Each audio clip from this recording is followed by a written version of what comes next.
Our second seminar today is focused on some amazing women in all phases of business, and they will be discussing with vibrant conversation their failures, jumpstarting, daring to launch a business in the time of COVID-19, and become wildly successful to start and manage other businesses. Thank you, Joy.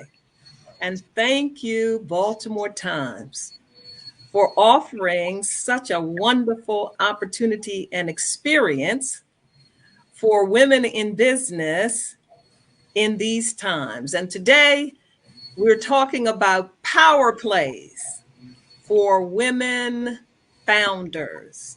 And so you'll meet founders, entrepreneurs of a number of small businesses, as well as some of the people who sponsor resources and information and opportunities to support these women. And these are people from our sponsoring organizations, PNC Bank, as well as the Baltimore Metropolitan Women's Center at Morgan.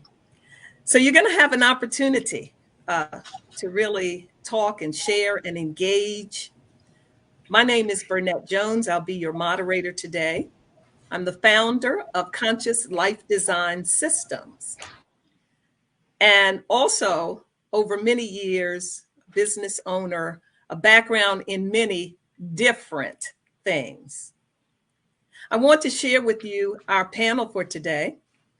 And they are wonderful women who have great stories to tell and great information to share about how you do this thing. What are the power moves that you'll have to make? What are the mind shifts that you'll have to make? What are the strategies that you'll have to change to have the stamina to make it through?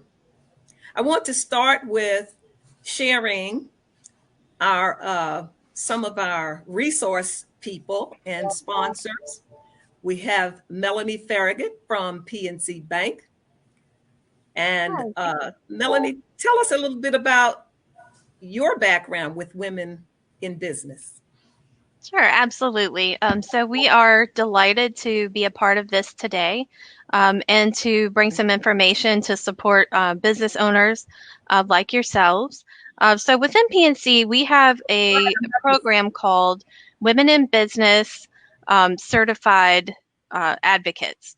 So we have some proprietary training that our employees will go through. So we have over 2,000 of these advocates across 25 markets. And the proprietary training really is about hearing your story. I love that you used that word story earlier. Listening and truly being an advocate for you and your business. I know that with the pandemic and COVID, a lot of business owners didn't know who to reach out to.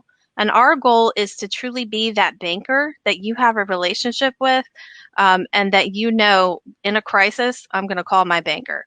And so really empowering and having a lot of support for diversity and inclusion.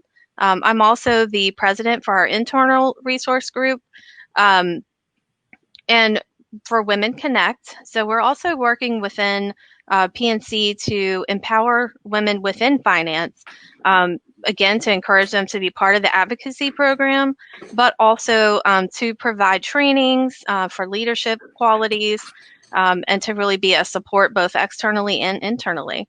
Thank you. Thank you. We also have Sherry Curry, who's with PNC as well. How you doing today, Sherry? Tell us a little about what you do with women in business. Can't hear you. You're muted. Sherry Curry, thank you for having me. It's always a pleasure to work with great females such as the panel that we have today. Like Melody said, I am a certified women in business advocate at PNC, and I wear a lot of hats. I'm in the community being an advocate for female business owners, really helping them to be confident and to not have a fear of failure when trying to start a business. I also help you from beginning to end, or beginning to start a business, the midpoint, how to get funding. And I always tell my female business owners that it's really good to have a contact, have a personal relationship with a banker, especially in these times now that we are in with COVID-19. It's very important to have a great personal relationship with your banker. And I'm that banker and community advocate for women in business here at PNC. Thank you. Awesome. Awesome. And Anne Frank, who's with the Morgan Women's Business Metropolitan Business Center. You can give us the correct name. Tell us what you do over there at Morgan. Sure. And good afternoon to everyone. And thank you for having me to be a part of this panel and this conversation.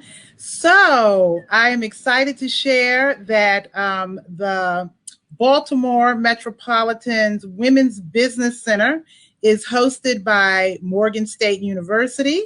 We are in partnership with an organization that was already at the university called EDAC, Entrepreneurial Development and Assistance Center. And so, we are part of that organization to support women business entrepreneurs in Baltimore County, Baltimore City, actually Hartford, Carroll, and Frederick. So what we do over there at the campus virtually now is we embrace women business owners, help them in terms of educating them about what it takes to be an entrepreneur, from registering, from the idea of whatever their business interest would be in registering their business with the state of Maryland, or, outside of the state of Maryland or other states combined, on to, making sure that they are marketing their organization, their business well,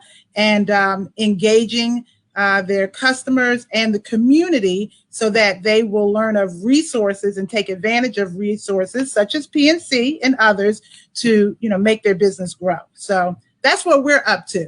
And we're appreciative of all the support that the community has given us to create such a center to embrace women. Wonderful. Grateful.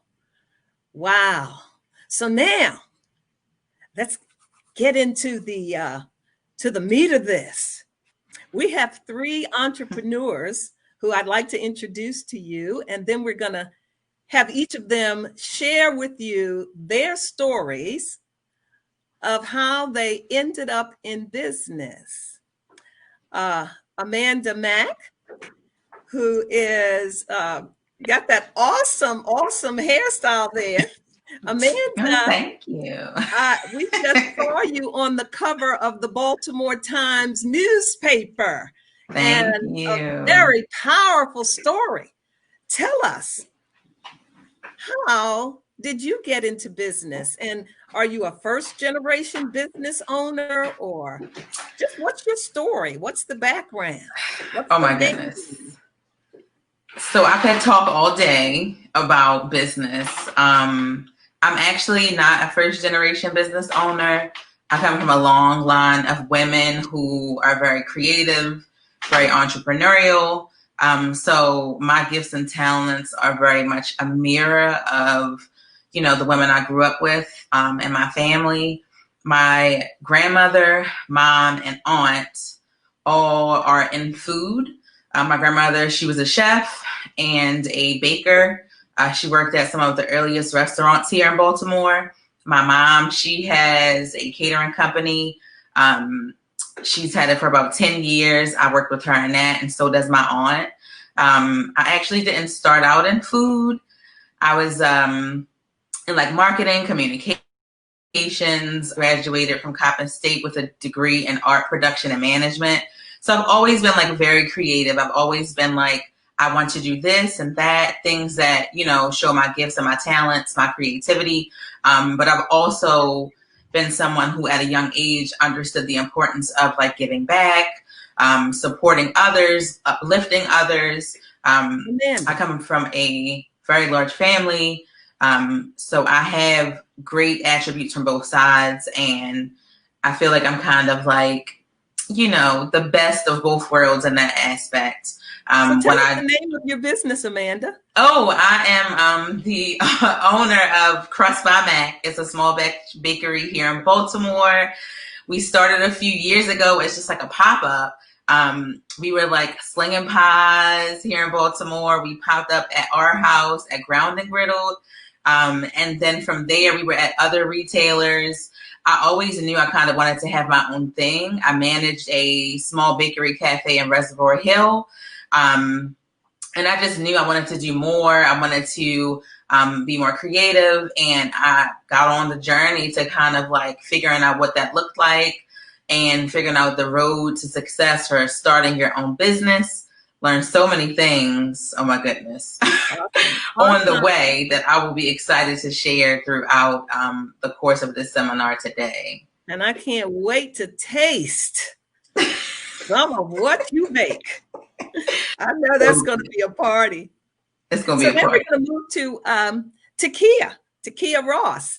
And I think we saw you in the Baltimore Times newspaper and heard your story, but tell us a little bit about what the name of your business is, what you do, and all of the awesome things that you've been up to. All right now. You said, now listen, Crust by Mac, you know how I feel about them crab pies. Let me jump in there and jump on that. Is it the crab pie? So my name is Takia Ross. I'm the owner of Accessomatized Makeup Artistry. We are the home of Pretty Mobile Baltimore. That's DMV's first mobile makeup studio. Wow. And we are the creator of Kiki Thunder Cosmetics, a small batch manufacturing cosmetic line here in Baltimore. So I got started on accident. I didn't mean to be an entrepreneur. It just jumped up on me. And so I needed to make a way to provide for my kids. I had done what the world told me I was supposed to do. I had went to college. I got degrees. I got a good government job, but it just wasn't enough. I just wasn't making enough money to take care of my family. And I wasn't fulfilled. So I wasn't, I went to work every day and I hated it. I hated, the red tape. I hated, all the things that I had to do to fit in to what corporate told me was a professional Black woman. And so I decided to create what I wanted to see. And that was Accessomatized. That sounds so interesting. Like I want to just get over it. Yeah, get over in there. It's fun. It's fun. It's fun. Well, listen, don't threaten us with a good time. See, that's what I'm saying. You over here starting early with the threats for the good time. Nakia Drummond, you've got a pretty interesting background. Really interesting. All the things you've done and that you do now. Let us hear what your business is and what you're up to. Well, first, thank you for having me, and I'm so excited to be on this panel with these lovely ladies who I fangirl over all the time. I know we've met in passing or at events, but we haven't really spent any real time together, but I'm always cheering you on and so excited for everything that you're doing.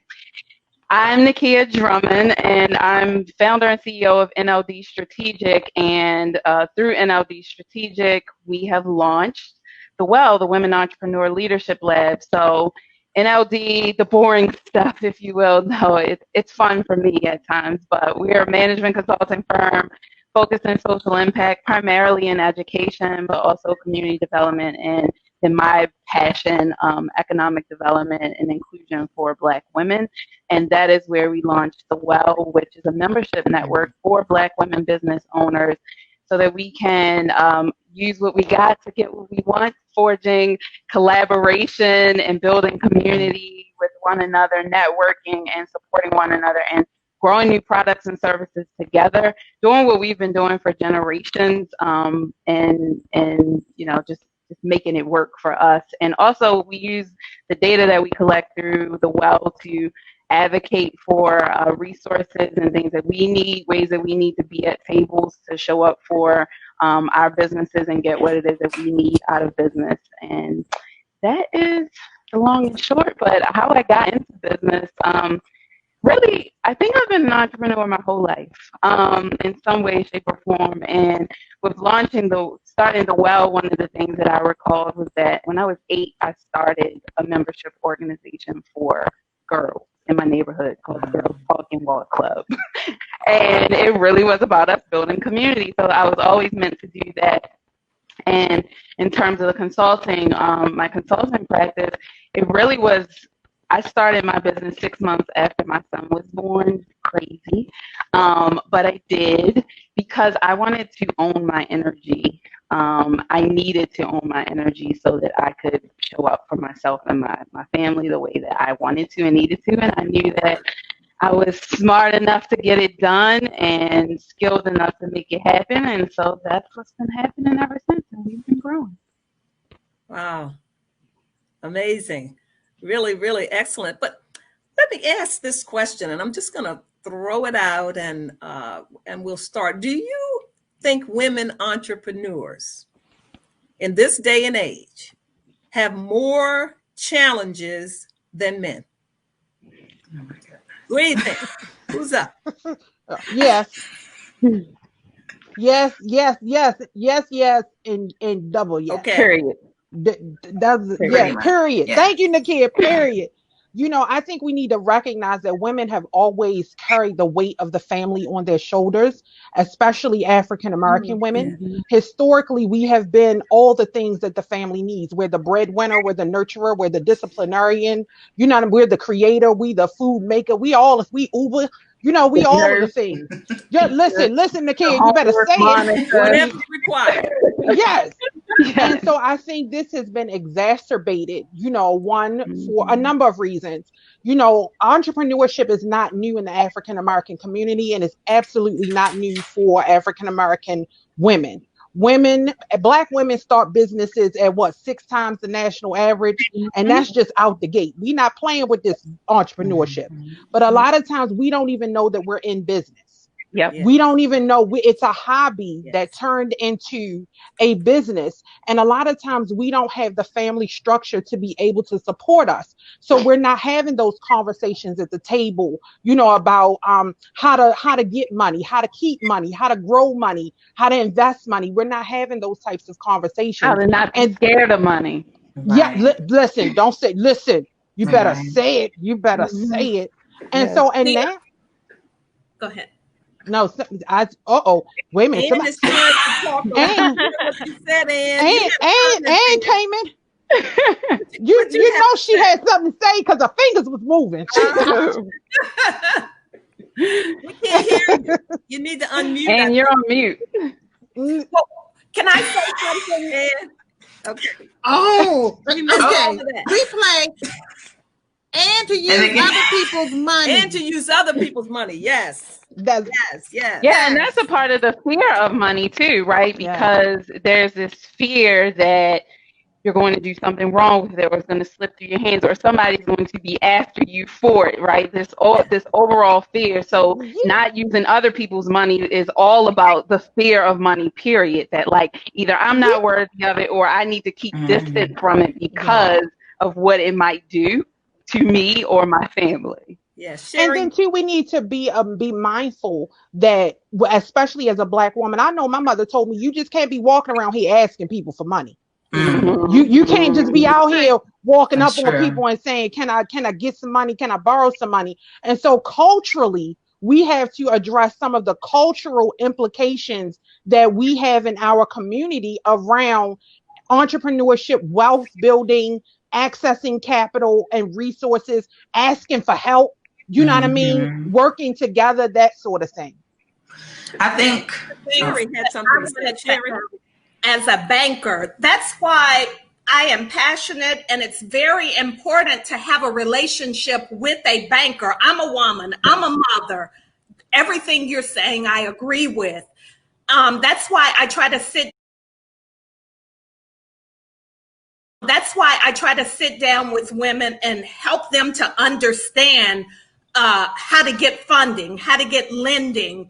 And a lot of times, 99% of my customers who are female entrepreneurs are now my girlfriends. So we talk about how to overcome the fear of failure, how to balance family life and running a business.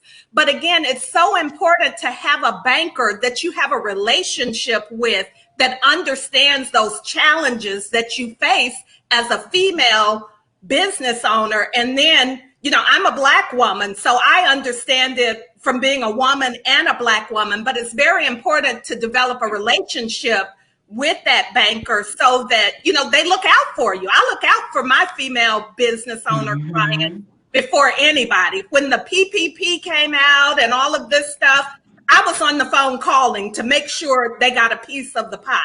So that's really what I wanted to add to that. And I agree with all of you ladies. It's the I relationship. so agree also- with the relationship with money, because that can't, I mean, sorry, not the relationship with bankers, because we noticed that with our members in the well, that so many of us like jumped on with accessing the PPP and other loans and grants that were out there, and it had a lot to do with the fact that when this all happened, we were meeting weekly, and and sometimes every other day, and we had two of our banking partners who we have been building relationship with over the last year and a half on the line every time, giving us all the details, and we knew what to do to move forward, and we had a strategy to move forward because we had been building those relationships and building that trust. But I think that the relationship, the reason why I was able to build and work was that we weren't just having to go into the bank to find the relationships. Those bankers were coming to where we are, where we felt comfortable and able to open up and be vulnerable with them. And they slow walked it, right? Like, it wasn't about just let me get this product in your hand or start working with me now. They were building, some of them didn't do business with any of us for 8 months before there was a real business relationship established, but they built relationship with people first. The other thing too, I've met some wonderful women over the years. I've met women who are bakers, who are the best baker in Baltimore. I've met great makeup artists. I've met great hairdressers. They're great in their field, but they didn't have the knowledge and the understanding of how to run the business from a financial standpoint. Because most businesses don't fail because you're a bad banker or you're a bad makeup artist. They fail because of cash flow. So that's just an important piece, again, to stress having a relationship with a banker. Yeah. And you had something that you wanted to share. Yes, I want to jump in here now that my mic is on. I want to share I want to emphasize everything that everyone has said. I think, Burnett, your question was, in this time, in this space, are women businesses having more difficulty than others? Was that a signal? So what I'd like to say is that, you know, all businesses are having difficulties. Of course, women are having their share. However, women seem to be able to pivot and to withstand a little, I would say, better in this crisis for some of the reasons that have already been identified. Number one, women are more relational. And relationships matter. Connecting with one another, sharing our, sharing our path forward, how we've been able to pivot.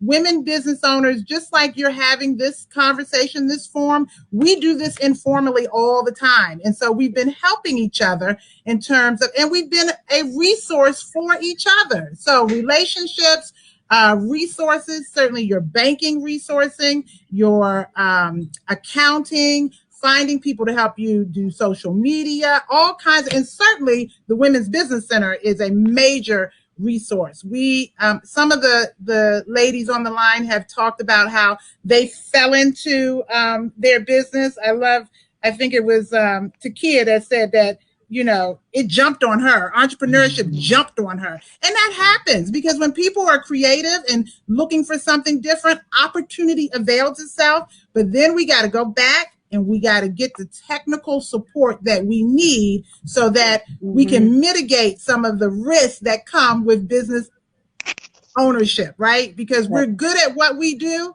but we got to be experts in business development. I'm going to give somebody else a chance to say something, but I got to get that in there. One of our say, Amanda. viewers, Monica, one of our viewers says women are absolutely great at networking. Absolutely. And that is absolutely how it is. I want to ask Amanda, I want to ask you something. In the article in the Baltimore Times, and this is something that's relevant to everyone. You talked about the strategies that you had to use when the whole COVID experience, I mean, being in a business where you're dealing with food, what people are eating, being intimate one-on-one with people. What has changed in your approach to business and in your mindset and the way you do business to be able to continue to stay in business in that environment?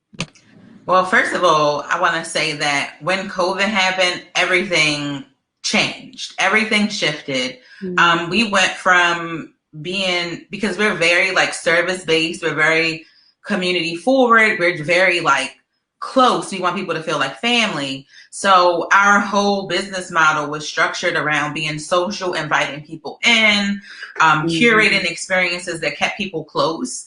And we entered into a whole area of social distancing, of, you know, being close but apart at the same time. So we had to think about how could we reimagine our menu to make it less transactional and more approachable.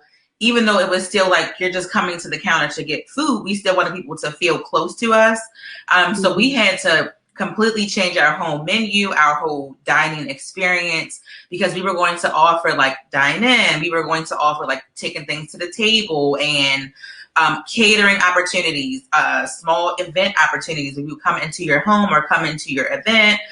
So we just had to think really quickly on our feet how to offer the service of us and keep us in the food without actually physically being there.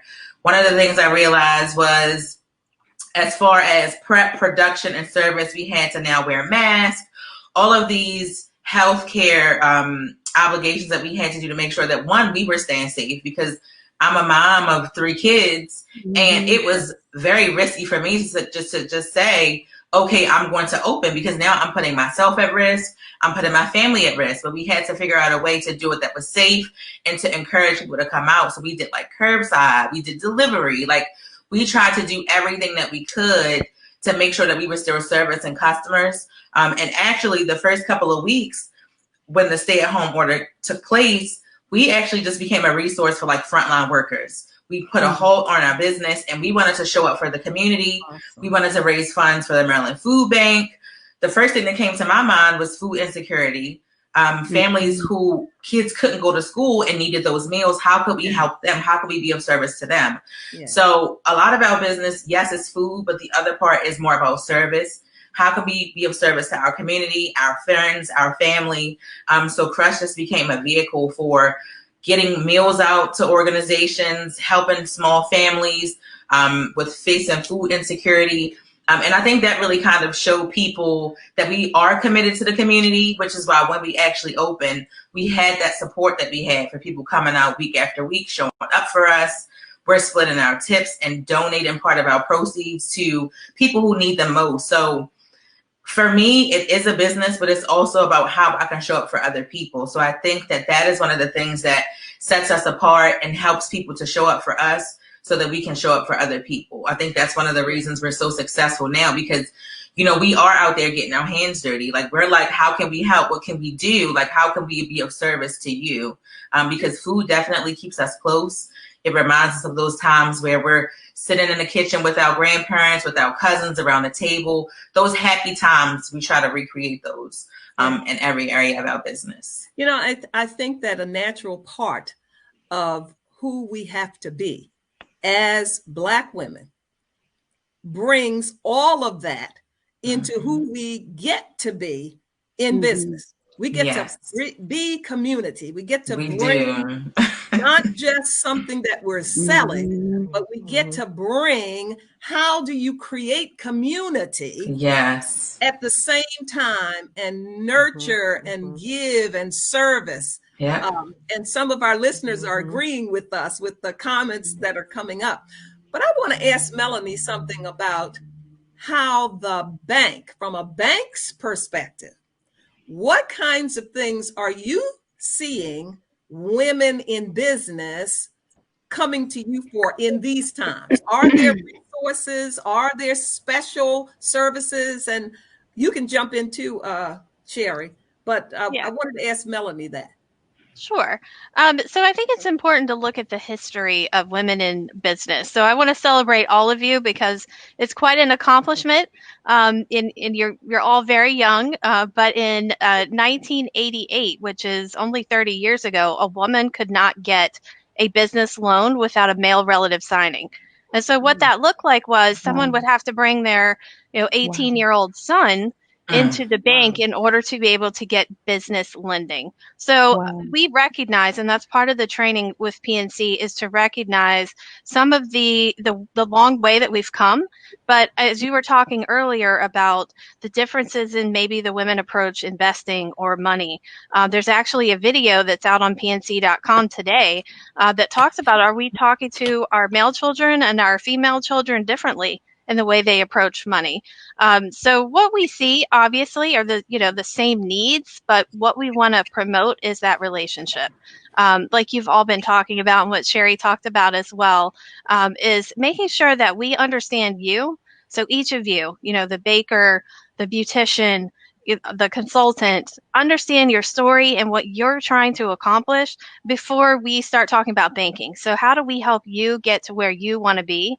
And that's really what I see as a PNC certified women in business advocate, is women who need to tell their story and they're just looking for that support. Sherry, is there something you'd like to add there? Well, everything that Melody said, I agree with. The other thing, when we talk about relationships, because I'm big on that, I have women who just come for support, for someone to be their cheerleader, for someone to really be an advocate for them. I have female business owners that we may get together and they're my prayer partners. So it just varies. But, a lot of them may come because they don't understand all of these loan documents and the terminology and how the PPP works, because we're getting into the repayment piece of it. So there's a lot of educating, but then there's also that support, that clear understanding of each other. And like I said, some women just come for a hug. I've had a rough day, Sherry, and I just want to vent and I want a hug, or I want some support, or even encouragement. I've noticed that a lot of female business owners have a fear of failure. So I'm here to encourage you and let you know that you can do it. Let's sit down and come up with a plan of success. And we literally action plan, a 30-day, 60-day, 90-day, 1 year. Where do you see yourself in 5 years? So those are some of the things that I do and that, I see from my female business owners. Well, we have a short video clip from PNC. This will be a good time, and then we're going to come back and finish our conversation.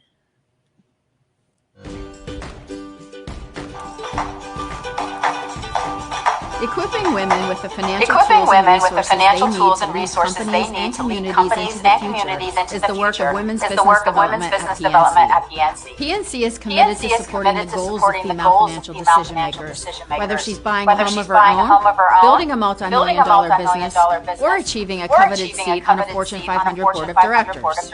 We put this commitment into action through events and sponsorships in partnership with a variety of organizations in the communities PNC serves. In Indianapolis, for example, we partner with a program called Board Ready Women. We put together a list of what we felt would be qualified executive women who would really have a great shot at being selected to serve on a board. And so we launched this last year, teaching them things about items such as governance, audit committee, what the risks are, and then we would bring in other female board members who are currently serving on boards to share their stories and their experiences. Within PNC, our company-wide network of more than 2,000 PNC certified women's business advocates embody our commitment to women. Our WBAs receive proprietary training to better support female financial decision makers by understanding the challenges and the opportunities that they face. CPI Creative is a branded merchandise and apparel company, and we do a lot of products from the ground up. I so appreciate having a banker who is so understanding of a woman's point of view. I think it's a matter of caring, and women's business advocate certification isn't something we go tell our clients. It's a way in which we carry ourselves. And I find that it's less about what you say and more about what you do. If you want to be real, you have to practice these things. You can't just talk about them. Many times you don't believe in yourself as much as our banker believed in us. And she also really integrated herself into my company and got to know each of my team members. So I guess we can say that our PNC banker is part of our family. The success of women business owners and female decision makers is really important because, especially on the business side, it's the fastest growing segment in U.S. small business. I think the Women's Business Advocate has helped me understand some of the fundamental differences in how people make decisions. And we always want to do everything we can to meet the needs of our clients. And it just framed my thinking a little differently based on who the decision makers were, whether that be within a household and a family or executives within a business. The WBA certification was something that I could use to refine my communication skills with female financial decision makers and break into networks of really powerful and talented women that had really cool stories to tell. The certification is really a stamp of approval in saying that I care. It's just one more tool to help you be more successful as you engage customers and potential customers. In the relationships that I've developed with women-owned businesses and female financial decision makers, I've learned that while it takes time to build that trust in the beginning, what happens after that pays itself tenfold and pays itself forward. These women are my friends and they're my colleagues, and they're the ones that say, because of the work you've done for me, Katie, I know just the person that you could help too. It's not just one person, your relationship manager or your wealth advisor who is the person who's the women's business advocate. There's a whole network of people throughout the company. You know, as a banker, I'm helping women-owned businesses open bank accounts, help them understand and see their accounts differently. Some of the programs that we're able to offer them from a networking perspective, just from the resources that we can provide them with outside of just what can be done in the bank itself, has proved to be pretty extraordinary, I think, in helping them grow their small business. When I think back to the beginning of starting Carol Philp Inc., doing business as CPI Creative, I didn't realize the value of having a strong relationship with a banker. So when I talk to other women entrepreneurs, especially through WeBank, I explain to them that if you're working with someone that really doesn't connect with you, keep looking, because it makes all the difference in the world.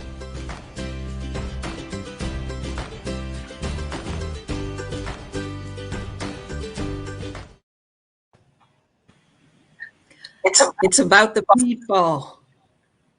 It's about being who we are and being in business. Don't you just love it? I love it. If I could put a plug, our regional president for Greater Maryland is a female, and she was on that video. Her name is Laura Gamble, and she is an excellent advocate for women in business and has also been a great mentor for Melody and I. So we're not just talking about it, we're about it. So just want to put that out there. Very good, very good. And Burnett, if I could also add to, that was an excellent, of course, video and an excellent program that PNC offers. And when we talk about partnership, I want to share that, you know, centers like the Women's Business Center and such are in partnership with organizations like PNC, because, I mean, let's you know, PNC is a lender. They loan money. And so it's wonderful to have advocates like what Sherry does and Melanie does. And we want to definitely, it's just wonderful that they embrace women and help them through the process. But we want to make their jobs easier, right? Because anybody seeking a loan, PNC is a lender. They, loan money and they're going to want it back. And so, and you want to get your money or, your funds as soon as possible. So organizations like the Women's Business Center help you to prepare even before you get to PNC, right? To make their jobs easier, because they're going to ask you, what's your plan? Sherry said that, what's your plan? They're going to ask you what your projections are, what your financials are. They want to know how you're going to pay the money back. So using a resource that helps women understand what balance sheets are, what projections are, how to do a business plan, how to understand the valuation of their organization, helps PNC to help you to get whatever capital infusion you're looking for. So I just want to put that in there as well, because I think Takia said it best when she said somebody in her family, I think she said her grandmother or her mother said, you just can't be borrowing money. I mean, it's not that you got to know how you're going to repay it. You have to know what you're going to do with it. And I think, utilizing resources. Yeah, and I think too, because I think one of the things that was mentioned was fear of failure. And we keep saying the fear of failure all the time. But in reality, sometimes it's the fear of the success. Yeah. Like it's not failure, because we know failure. Every person on here has failed at something. We know that. We know what it's like to not get something. I think the fear of stepping fully into who you are supposed to be and giving yourself permission to follow all those dreams that you wrote down in that spiral notebook, because we all got a little notebook. You done wrote down 87 million ideas about what you can do and how you can do it and how it's going to look and all of that. And then when it's time to implement, when it's time to execute, we get nervous. You know what I mean? Because I don't have enough money and I don't have enough help, and who going to do such and such. It's not about that. It's about doing it scared. If it does not scare you, you are not dreaming big enough. You ain't dreaming that big. If you don't wake up in the morning and look at your business nervous, like I look at it like, oh God, oh Jesus, oh Lord. Absolutely. If you don't have that feeling, that means that you're not pushing yourself past. Yes, Nakia, like you got to push yourself past what you know. We know what failure looks like. We don't know what success in business looks like. We don't know that. And so we a little nervous about you. You better jump into that thing. You better run all up on it and recognize that when you do it, you give permission for somebody else to do it too. Like I'm being honest, like I watch these women every day, all day long. Nakia and Amanda, y'all know I'm stalkers. Y'all know I'm on your page. I'm over here stalking you. I know. Yeah, we stalkers. And I'm just trying to. I'm like, girl, do it, girl. Yes. Right. Did she open that store? Lord, let me open my. Like I know it can do it. I know she did that in the pandemic. Let me jump out here and do something. I saw somebody ask about being the fear of death for each other. Yes. I saw someone ask a great question. It went up really quickly about people being afraid of debt when you start in a new business. This is from Belinda. Let me just read the question. It's from Belinda McLaughlin. It says, for new business owners afraid of debt, what do you suggest? Is it a good idea to apply for business loans, credit cards, lines of credit? It's a great question. So what I was going to say to that was, because when I decided to start my business, I was someone who was afraid of debt. And afraid in the sense that I already had debt. I had student loan debt. I had credit card debt. Because I came from a low income family. I went away to college and all the credit cards start coming in the mail. I know that if I have this money to take care of myself, I don't have to ask my parents.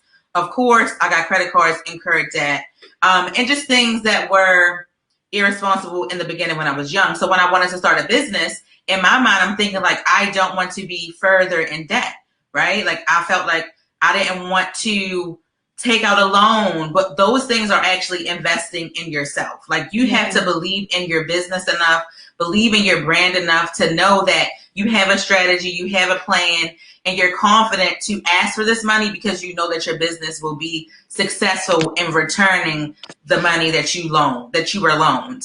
I do feel like, because for me, the loan was not that wasn't my first option. I felt like I wanted to crowdfund. I felt like I had a big enough family and a big enough network that I could get people to support me in raising the funds. And I also had to think about, what am I doing to invest in myself? What can I actually do? What can I save? How can I help grow my financial situation before I go to a bank? And I feel like doing all of the work beforehand, figuring out how you can invest in yourself, sets you up for success when you go to a lender, because they've seen that you are committed to your success, that you try every avenue that you can. You have your plans, you know where you want to be, you know what your projections are, and that makes it easier for you to get a loan. And also, don't be afraid of the debt, because they're not going to grant you something that you cannot pay back. You know, like they're going to look at the plan and say, okay, these are your projections, this is your plan, this is what we're going to loan you, right? Like, so just know, like when you're buying a house, like they're not going to grant you money for something that you're not going to be able to pay back. Banks nowadays are actually on your side. They are invested in you. They want you to succeed. They want you to be able to pay back that loan, and they want your business to be successful. So I think believing in yourself and your business, doing the work up front, makes it easier to go get the loan. Don't be afraid of debt, because being afraid of debt might mean that you're being afraid of success. Like Takia and Nakia said, like, be proud of yourself and your business and know that you have what it takes to make it grow. And then debt is just, in the forefront. Like I wake up every day and I'm looking like, oh my goodness, what am I doing today? How much money do I need to bring in? I'm thinking about payroll and expenses and all things like that. But that's just a part of business. It becomes second nature, and you think less about the money that you owe and more about, what is the next opportunity for my growth? Where can I make more money? How can I do more? Once you're in business and you're rolling, those things become less of a factor, because you've already done the work. You believe in yourself. You have other people who believe in you. So debt becomes less a factor, especially when you start seeing that growth and the value in investing in yourself first. Yeah. And you have to spend money anyway. Yes. And so when you start your business, you're going to have to make some types of investments anyway. And so when you are considering, should I take a loan or get a line of credit and all of that, you have to recognize that the money's coming from somewhere. So don't take it out of your pocket. Keep yourself as liquid as possible, as much as you can, because to the point Amanda made, you're going to be able to pay that back. I mean, obviously you don't want to make rash decisions and do anything crazy, but that money better out of their pockets than out of yours in the moment, because you want to keep yourself liquid. You want to keep yourself fluid and able to make decisions that aren't based on some fear around like you're running out, because when you're spending your own money, you watch it dwindle down and you're like, oh, now I'm going to just take this thing that doesn't even align with the purpose of my business or my goals or my mission, but it's paying me because I need to replace this money that I took out of my own savings or my own checking account. So keep yourself liquid. And then I've recently really begun to love crowdfunding and saw it particularly for our community as that friends and family round we often do not have access to. So many other communities fund and seed into businesses that their family members are starting, their friends are starting, it because it's just a cultural thing. It's, people do it. And I don't know about for everybody else on here, but that just isn't and wasn't the case in my family and friend circle, right? Where people even thought to do that, right? That they wouldn't, but it just wasn't a part of like how we operate. I am a first generation business owner, so people in my life didn't even know to, think to do that. And so that crowdfunding piece really does allow you to have that friends and family round that other cultures kind of just do, and it's a part of how they operate and grow business. And Nakia, I think we need to reimagine that friends and family round. You know what I mean? It's not that we don't have that round. Ours just looks different. You know what I mean? And so where we don't have those capital investments where, your mama can't give you $10,000, you know what I mean, to do it. But what your mother does do is show up at that bakery to help you pack up those orders. And your mama does show up and man your event, and your mama do pack you up. You know what I mean? And those types of things. And so we need to change our language and change how we look at that friends and family round, and then hold funders and hold other people accountable for understanding that our round just doesn't look like what you're used to. And so we need to make sure that we are advocating in that avenue as well. That, it may not, I got to put my kids coming in and help me, my aunt, my uncle, you know what I mean? Everybody is helping. They can't do the sweat money. Equity is real. Yes. And so I think we need to make sure that we are being very mindful of how we talk about our business, what we say about the things that our businesses do. We are not in debt. I am invested. You understand what I mean? Like, I'm not in debt. I'm invested. And think about those types of things instead of saying, you know what I mean, I don't have enough money. You know what I mean? Money is a tool. I am capable of getting as much money as I deem necessary for my change how you talk. Yes. One of our listeners made that exact same point, Nakia, that our language, sometimes it's what is causing us to fail.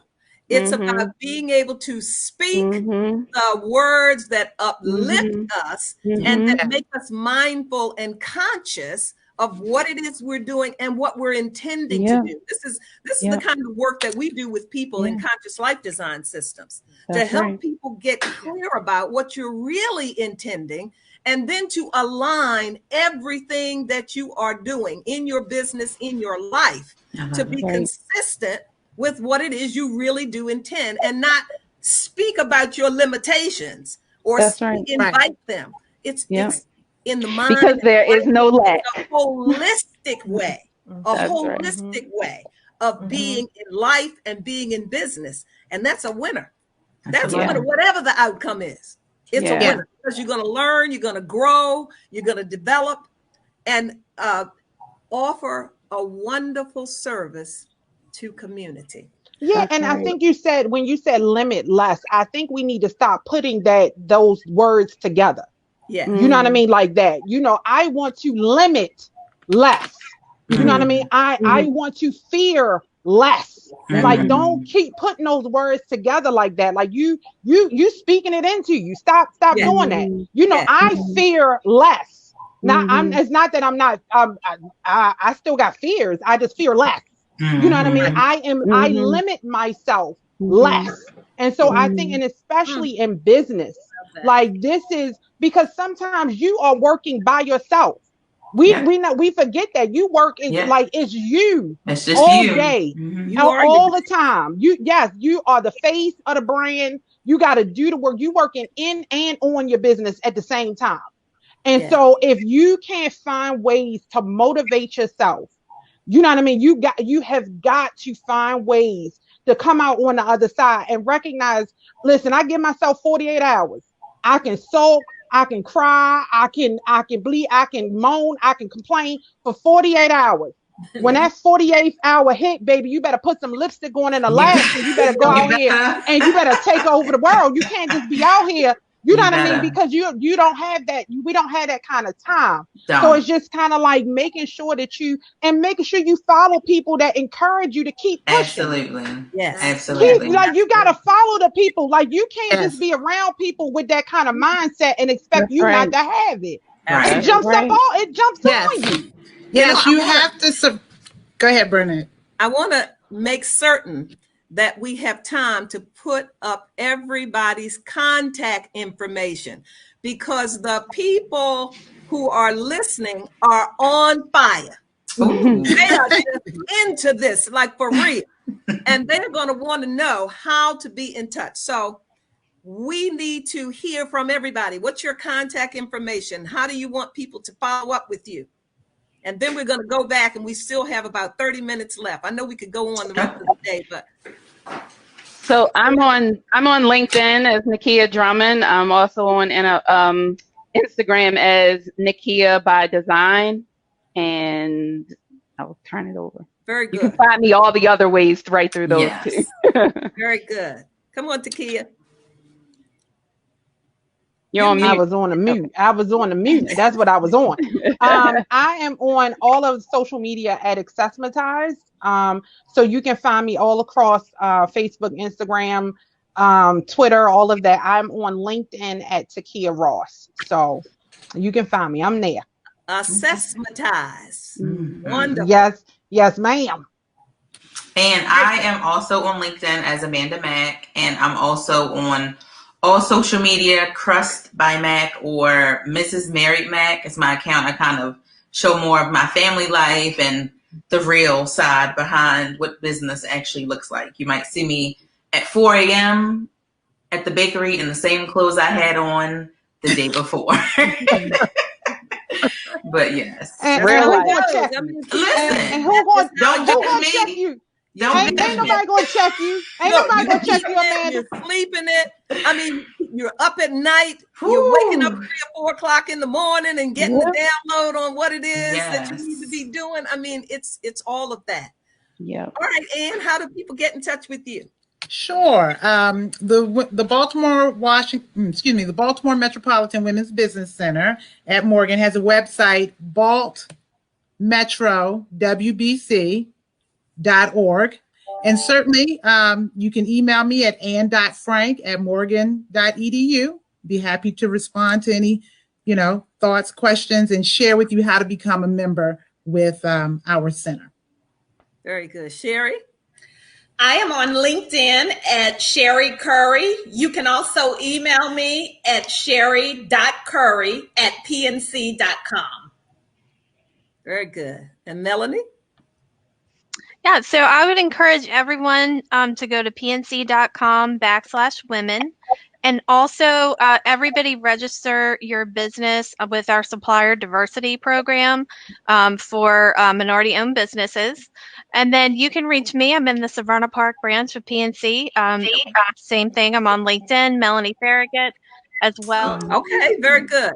And if you're interested in conscious life design systems, you can go to our website at www.consciousnessagency, all one word, .com.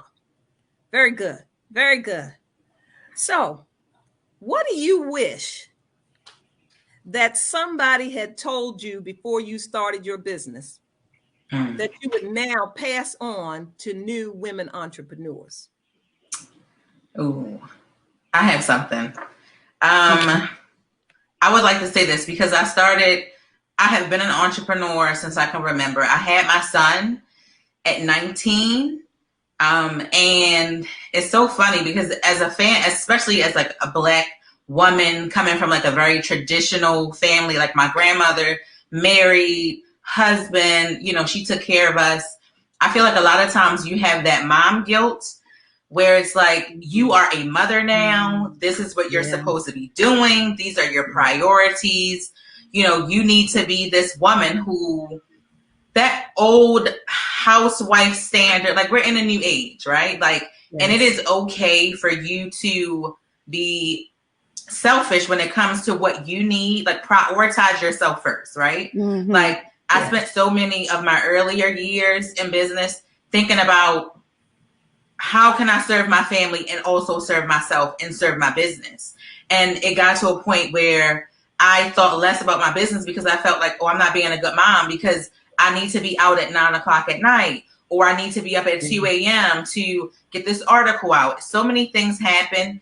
You have to be okay with growing in a way that takes you a step away from the traditional norms of what it looks like to be a Black woman in business, or be a Black woman, or be a Black mother. Like set aside those ways and reimagine what your life looks like and what you want your life to look like for you. Because at the end of the day, you cannot pour from an empty cup. Have people around you who encourage you, who support you. Be okay with that first so that others see like, wow, okay, this is something that you're really invested in. I'm going to support you. And don't be afraid of like failure. Don't be afraid of it not working out the first time, because I was 6 businesses before I started Crust. Some of them failed. Some of them was just like, I want to do something else, but I was never afraid to believe in myself enough to say that this is what I want to do and I'm okay with that.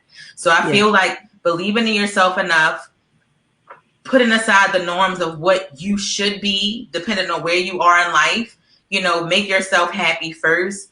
And that is the way that your business will flourish and your family will flourish. Everything's gonna be fine. Like, you know, you have to put yourself first and don't be afraid of that. Let go all of that guilt and be okay with you being successful as who you are as a woman, you know, in business, and everything else will follow that. You know, I just wanted to say that. Yeah, that's in conscious life design. We call that the self-talk, that conversation you got going on in the background that's running things that you have to say, thanks for sharing, but no. But no, thank you. Else. Yeah, absolutely. Who else? What do you wish somebody had just said to you before you decided to take on going into business? I think one that your purpose doesn't require your permission. Okay. So what you are destined to do is going to keep showing up whether you decide to agree with it or not. You know what I mean? Like what you're supposed to be, your purpose in life is going to keep showing up. You're going to dream about it. You're going to eat it. It's just going to keep coming. So it doesn't require your permission. You might as well just go ahead and walk in. You know what I mean? You might as well just go ahead and keep on walking there. I want to say everything has prepared you for this moment, and all you have to do is show up. So one of the things that, you know, like we keep thinking about all the things that we learned, like, you know, I got a degree in history, you know what I mean? And people always say, but you're a makeup artist. Like how you end up with that, you know? And it was just like, but that helped me write. That helped me to research, you know what I mean? That helped me to be able to articulate. You know what I mean? And so it's just kind of like, I think we need to be mindful of those things. And then I want to say, get out of your own way. Like stop making excuses for, you know what I mean, why you can't be as great as you are. You know, like we excuse ourselves out of our greatness. You know, like, I can't do that because Amanda, I got the babies. You know what I mean? I got 3 kids and I can't do that. And, I got this debt and, I got a mortgage and, my mama said I couldn't do it. Like, stop excusing yourself out of your blessings. Like, just stop. Yes. And I believe that wholeheartedly, that when you do that, like, you're giving permission for other people to walk in their greatness. So how dare you not show up in yours? And that's what I want to say. How dare you deny the rest of the world? Somebody is waiting for you to show up in your purpose, in your magic, in your dopeness, and they can't show up because you haven't yet.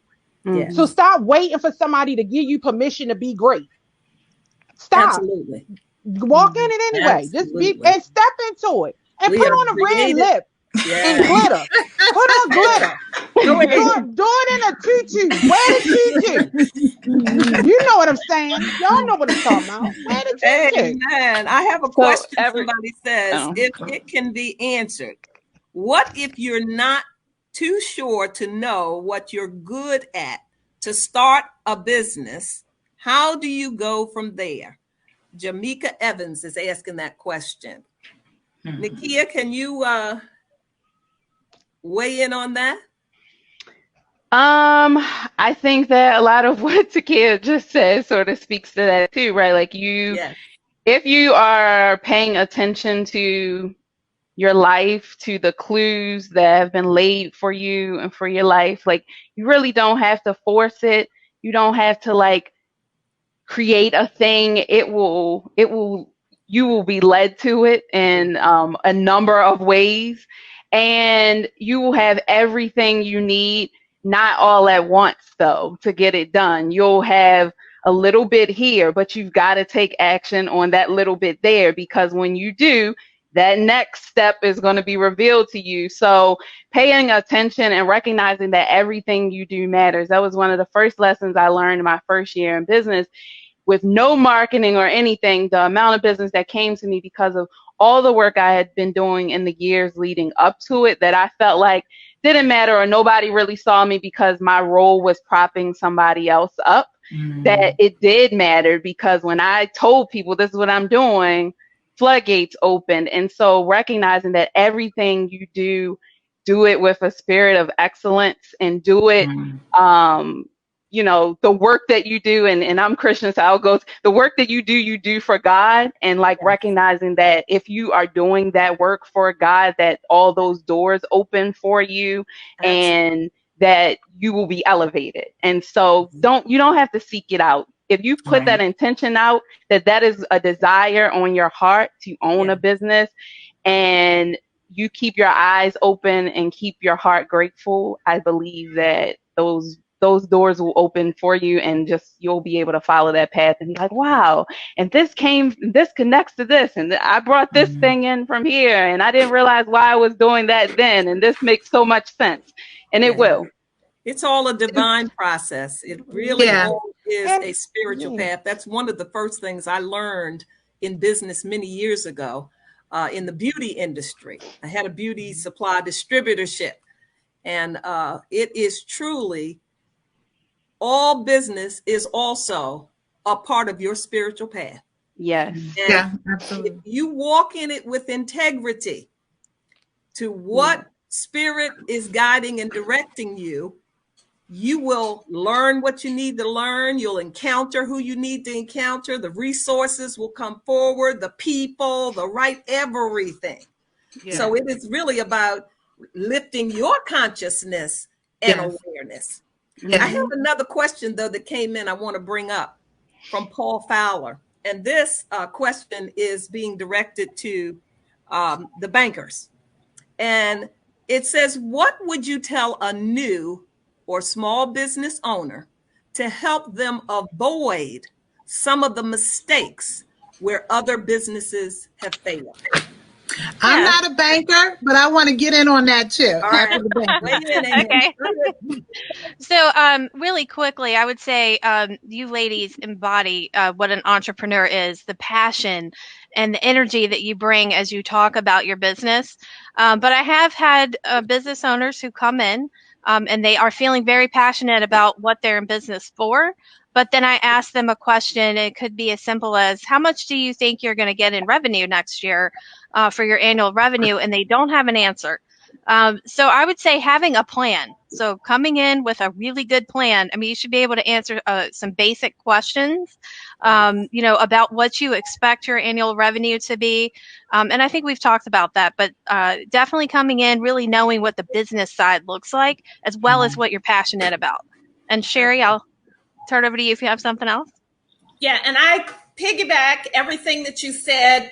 Again, I'm big on relationships, so you got to build that relationship with your banker. But I think one of the most important things that you ladies have done such an awesome job doing, you got to be able to tell your story and be passionate about telling your story, because I'm the banker, I'm the advocate for you. So when it's time to get loans or grants or funding, guess who I'm going to bat for?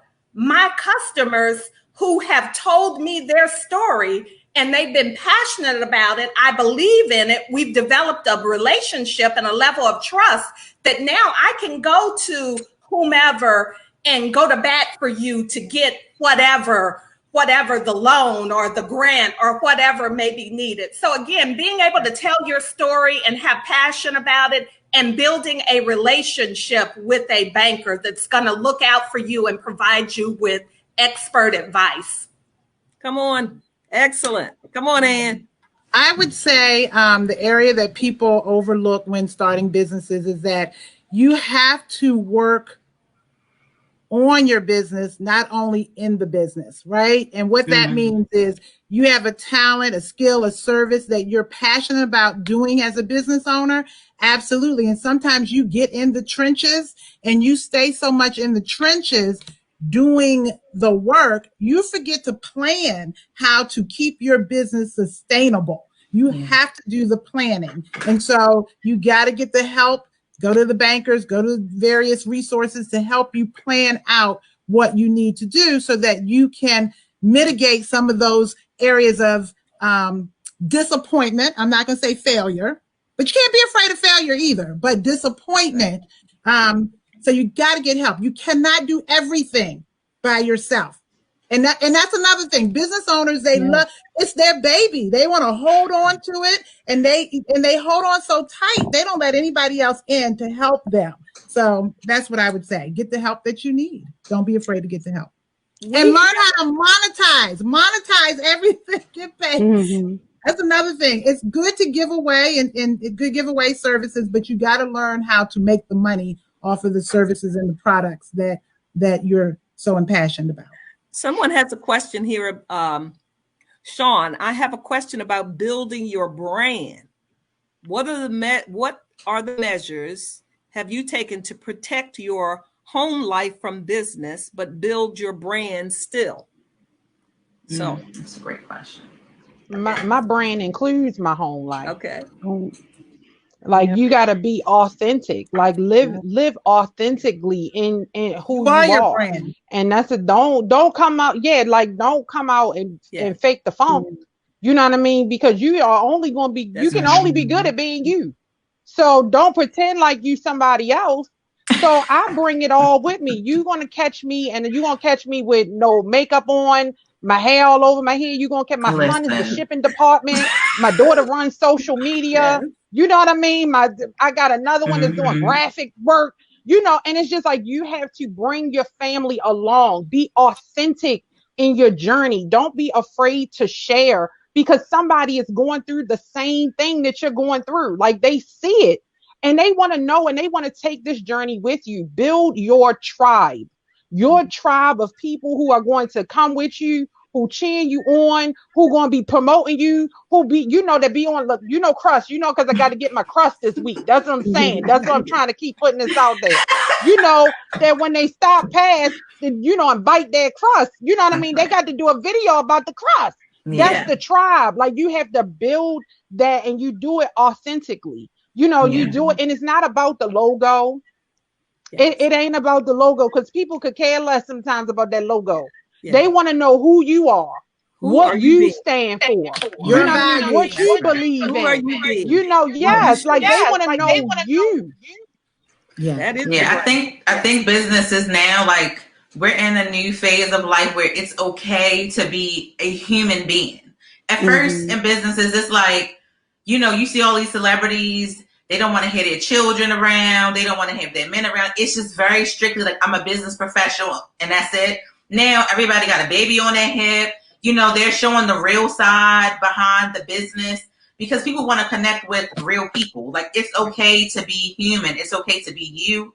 And then also, like, what's the point of creating a business? You're going through all of this work and you can't be yourself, right? Like, you want to be able to create a brand that works for you, create a brand that fits into your current lifestyle and your values. You want to be able to bring that to the table, because if you can't do that, then you're just going to work. You're just going to work if you can't be yourself in your business. You know, so life design, you know what we say? What? Your brand is a satisfied and fulfilled life. Absolutely. And you come to Crust, you're going to see that high chair in the corner. You're going to see grandma sitting. I mean, you got to make it work for you, because at the end of the day, I need to be able to show up in my business as myself. I want to be able to say, hey, queen. I want to be able to, you know, speak to my customers. And I have to be okay with that, because when people see that you are authentically yourself, then nothing else matters. I can say I'm having a tough day. People going to come. They're going to bring me some coffee. They're going to bring me some tea. They're going to bring me a smile. They happy faces, because it's okay. Like, it's okay to not be okay in your business. It's okay to be transparent with people, because at the end of the day, they want to know that I can be that person. I can be somebody who's tired and exhausted and working 3 jobs to create this business, because that's exactly what I'm doing, and Taki is doing, and the kids doing. Everybody is doing it. It's a real thing. It's a real part of the process. So show up as yourself all the time, and then you don't have to pretend. It is just a part of you, which then becomes a part of your business, and that is your brand aesthetic. You are your brand. That's right. I definitely. We only have 5 minutes. I want to put up Amanda's pastries so people can see what we're talking about. Norm, can you give us? As I'm on a juice fast. But Nakia, I'm so sorry, Nakia. I'm so sorry, Nakia. Pictures of those. Oh my God, look at him. Jesus. Oh my. Oh my God. Wow, I'm getting filled up just looking at him. Oh, let me bite it. I don't even know what that is. I'm a bite it though. Lord. Oh. Wow. That's what I'm See, talking that's disrespectful. That's what that is. That's disrespectful. Oh, looks so good. So look, ladies, we have had a scrumptious good time today. Yes. And so have the people who have been witnessing this. Look at that. Bernadette, we don't hear you anymore. We can't hear nothing you saying. There's a pastry on this screen. I done forgot where I was. Thank you, Norman, because I wasn't going to be able to pay attention. I know. Just good time today. Yes, we did. I drooled a little bit. But also listening, and the people who have been with us have enjoyed it immensely. I can tell by the energy and the questions and the excitement.